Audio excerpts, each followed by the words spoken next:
La maladie de Huntington est une maladie rare. On la trouve partout dans le monde, avec des taux légèrement inférieurs au sein des populations asiatiques. Dans les pays occidentaux, sa prévalence est de 3 à 10 malades pour 100 000 habitants, ce qui représente environ 6 000 patients en France. Une prévalence plus forte de la maladie a pu être observée dans certains lieux dans le monde où les populations sont restées isolées. La maladie de Huntington est une maladie neurologique évolutive pour laquelle la prise en charge est appelée à être en permanence reconsidérée. Bien que de rares formes juvéniles et d'exceptionnelles formes infantiles soient observées, la maladie de Huntington survient le plus souvent à l'âge adulte, entre 30 et 50 ans. Des formes tardives, diagnostiquées après 70 ou 80 ans, sont observées. Ce qui implique notamment que les EHPAD puissent être concernés par leur prise en charge. Il n'existe pas à ce jour de traitements qui permettent de guérir la maladie de Huntington ou qui infléchissent son évolution. Cependant, il existe des traitements et des soins symptomatiques.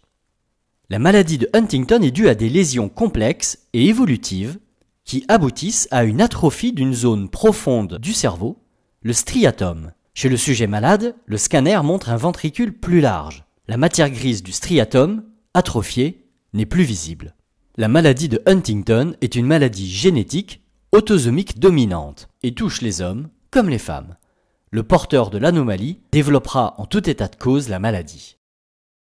Les personnes porteuses de la mutation génétique de la maladie de Huntington ont un risque de 50% de transmettre la maladie à leur descendance.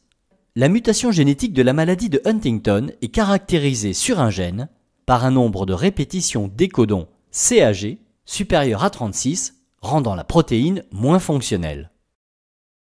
Une corrélation statistique a été établie entre la taille de la mutation et l'âge de début de la maladie. Cependant, d'autres facteurs génétiques et environnementaux influencent la variabilité de l'âge de début. Le test de confirmation permet d'établir un diagnostic de certitude de la maladie de Huntington. Avec une simple prise de sang, la confirmation permet d'identifier le gène incriminé et écarte d'autres maladies aux symptomatologies proches. Cependant, la confirmation génétique ne conditionne pas la prise en charge de la maladie. Le test génétique doit être fait au bon moment, sans rajouter de pression inutile chez le patient ou sa famille. Quand des ascendants familiaux sont touchés, la descendance peut souhaiter faire un test génétique présymptomatique. Ce test prédictif consiste donc à se soumettre à un test génétique alors qu'il n'y a pas de symptômes, mais se sachant à risque. Ce test peut aussi s'inscrire dans le cadre d'un projet conceptionnel pour lequel un test prénatal ou un diagnostic préimplantatoire permet, lors d'une fécondation in vitro, de sélectionner des embryons qui ne sont pas porteurs de la mutation. Dévoiler le statut génétique de la maladie de Huntington reste une démarche complexe pour des personnes qui n'ont pas de symptômes, avec l'impossibilité de prédire l'âge auquel la maladie apparaîtra et quels symptômes surviendront en premier. Les patients doivent donc être accompagnés dans leur réflexion, dans une démarche multidisciplinaire et encadrée. Connaître ou ne pas connaître son statut relève du libre choix de chaque personne à risque. La maladie de Huntington est caractérisée par une atteinte motrice. Les malades voient notamment leur motricité parasitée par des mouvements involontaires, la chorée. Des troubles de la posture, de la raideur et de l'équilibre s'ajoutent à une maladresse gestuelle et font évoluer le tableau moteur vers une incoordination motrice et à terme vers un état grabataire. Les troubles de la déglutition entraînent chez les personnes atteintes de la maladie de Huntington une augmentation du risque de fausse route. Des troubles de l'articulation engendrent des difficultés d'élocution qui évoluent progressivement vers l'anartrie. Enfin, dans les formes les plus avancées, les patients ont tendance à se rigidifier et à présenter des rétractions tendineuses à cause de leur raideur. L'atteinte cognitive et le tableau psychocomportemental provoquent les premières ruptures sociales et professionnelles. Le syndrome dysexécutif de la maladie de Huntington est à la fois marqué par un manque de motivation et une perte d'inhibition et de contrôle.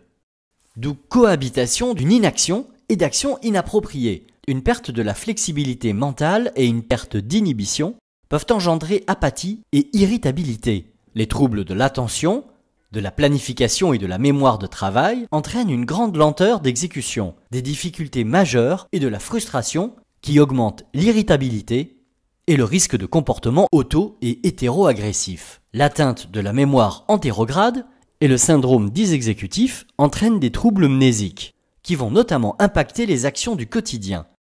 En revanche, la mémoire rétrograde reste très longtemps préservée, ce qui explique la grande sensibilité des patients à leur environnement et à leurs entourants. Bien que les troubles du langage puissent gêner la compréhension fine, celle-ci est globalement préservée. Il est donc important de continuer à communiquer avec les personnes atteintes, notamment en trouvant des modes de communication alternatifs à la parole. La capacité à interagir avec autrui est caractérisée par des difficultés à produire des émotions et à reconnaître les émotions des autres. Les patients rencontrent aussi des difficultés pour attribuer des sentiments à autrui et à anticiper leurs ressentis. L'anxiété et la dépression sont très fréquentes au cours de l'évolution de la maladie de Huntington et apparaissent aussi presque toujours des préservations idéiques et des obsessions qui sont dues aux modifications cognitives. L'anxiété et les idées fixes peuvent favoriser l'irritabilité et, en raison de la perte de contrôle, conduire à des comportements inappropriés. Les difficultés de déglutition associées aux problèmes métaboliques entraînent une augmentation des besoins en calories. Chez les personnes atteintes, on constate des tableaux d'amaigrissement et de dénutrition très prononcés, des sueurs et des déshydratations intenses qui peuvent survenir très rapidement. Parfois, ces signes peuvent être interprétés à tort pour de la maltraitance par des intervenants médicaux ponctuels qui ne connaissent pas l'histoire du patient. Les stades fonctionnels de la maladie de Huntington offrent une vision schématique de l'évolution de la maladie qui s'organise autour de stades fonctionnels successifs. Au stade numéro 1, qui peut durer parfois une dizaine d'années, les personnes ont des symptômes mais restent autonomes au quotidien. Au stade 2, qui peut s'étaler jusqu'à une quinzaine d'années, l'activité professionnelle est fortement compromise et l'aide devient nécessaire pour certaines activités de la vie quotidienne. Au stade 3, l'activité professionnelle est impossible et les besoins en aide quotidienne deviennent importants. Au stade 4, les personnes atteintes de la maladie de Huntington sont dépendantes pour tous les actes de la vie quotidienne et voient leur autonomie très altérée. Au stade 5, les patients sont le plus souvent placés en institution et ou nécessitent des soins infirmiers 24 heures sur 24. Pour les malades atteints de la maladie de Huntington, les complications liées à leur état grabataire et nutritionnel peuvent raccourcir la vie. L'évolution de la maladie de Huntington est caractérisée par une perte d'autonomie progressive qui peut s'étaler sur 30 ans. Cependant, d'un patient à l'autre, la progression de la maladie dans le temps diffère, elle est non linéaire et elle présente des aggravations en cascade suivies de longues périodes de stabilisation, voire d'amélioration ponctuelle.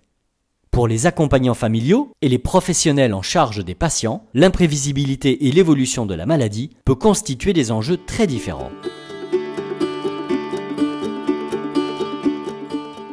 Le traitement du syndrome choréique n'est prescrit qu'en cas de besoin, c'est-à-dire de retentissement sur la vie du patient et de son entourage et au regard du bénéfice qu'il apporte. Depuis les années 60, les neuroleptiques sont utilisés pour leur action sur les récepteurs dopaminergiques impliqués dans les mouvements involontaires. L'évolution des molécules a permis de diminuer les effets secondaires et de disposer de différentes options pour les patients.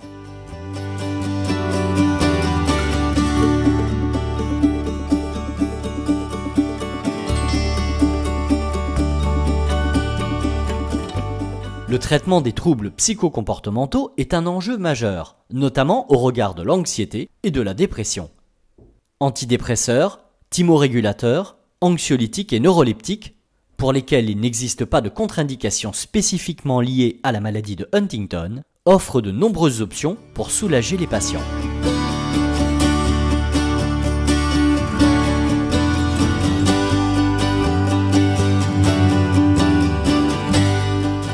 Pour les symptômes touchant la marche et le risque de chute, la rééducation peut être introduite très précocement, avec un impact très favorable sur la réduction de la fréquence des chutes.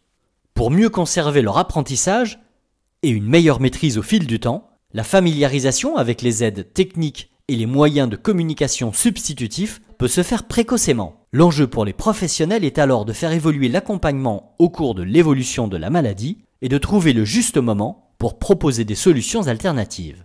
Lors du choix des aides techniques, les ergothérapeutes sont souvent des personnes ressources de choix.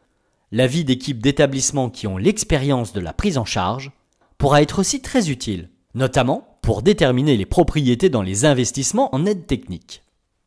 Les mouvements involontaires ne sont pas toujours à réprimer. Des ateliers de danse adaptés offrent aujourd'hui aux patients un autre rapport à leur corps et aux mouvements involontaires. La juste anticipation des besoins est un défi important pour déterminer plusieurs mois à l'avance, en fonction de la situation et du projet de vie du patient, le moment auquel proposer une prise en charge médico-sociale en établissement ou en accompagnement à domicile. Les situations difficiles, très souvent transitoires, doivent être accompagnées pour permettre aux personnes atteintes de maladie de Huntington d'aller au bout de leur projet de vie. Quand une situation à domicile dégénère brutalement, il est important de rechercher une épine irritative, un événement, un changement parfois même mineur, qui peut avoir des répercussions importantes dans le ressenti et le vécu du patient, peut permettre d'éviter l'accumulation de frustration au quotidien, qui engendrera des troubles aigus du comportement. Notons que lors des échanges avec le patient, il est souvent nécessaire de prendre en compte un temps de réponse pouvant être très différé.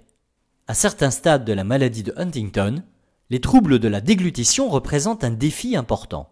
Le choix d'une alimentation per-os, d'une gastrostomie percutanée endoscopique ou encore le choix d'un arrêt total de l'alimentation par la bouche sont des décisions qui doivent être prises au regard du risque de fausse route, parfois sévère, et au regard des bénéfices sur la qualité de vie des patients. Il nécessite une réflexion au cas par cas et une rediscussion en permanence. Les chutes, pour les patients atteints de maladie de Huntington, sont significatives d'une période dans l'évolution de la maladie. Elles sont transitoires. L'objectif est alors de s'efforcer de les prévenir en maintenant un niveau de tolérance raisonnable au risque. Accessible et téléchargeable sur le site de la Haute Autorité de Santé, le protocole national de diagnostic et de soins pour la maladie de Huntington, qui est bien défini et encadré, mais autour de la prise en charge des patients. L'objectif étant de favoriser son optimisation. La méthodologie de rédaction des protocoles nationaux de diagnostic et de soins se fonde sur la médecine basée sur l'épreuve. Cependant, la rareté de la maladie et l'état de la littérature ne permet pas aujourd'hui d'identifier des traitements efficaces pour la plupart des symptômes avec un niveau de preuve important. Ainsi, le centre de référence de la maladie de Huntington a dû rendre un avis d'expert basé sur l'expérience clinique.